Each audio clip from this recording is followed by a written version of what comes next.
Laptop बिग्रिँदा अथवा upgrade गर्दा तपाईहरुले आफ्नो भएको हार्ड ड्राइभलाई के गर्ने त? ल आज जानौं यो हार्ड ड्राइभले हामीले के गर्न सक्छौं है त।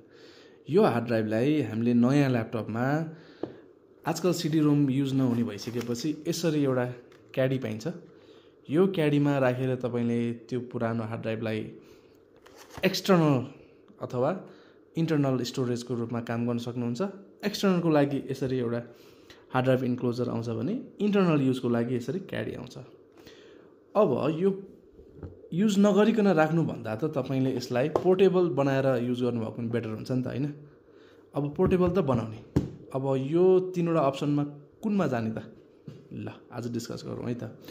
तपाईलाई स्टोरेज चाहिएको छ एक्स्ट्रा नयाँ ल्यापटपमै भनेदेखि तपाईले सिडी रोम भएको अप्सन भएको ल्यापटपहरुलाई सिडी रोम निकालेर यसरी क्याडी राखेर त्यसमा अपग्रेड गर्न मिल्यो, त्यसमा एसएसडी अपग्रेड गर्न मिल्यो, हार्ड ड्राइभ राख्न मिल्यो है।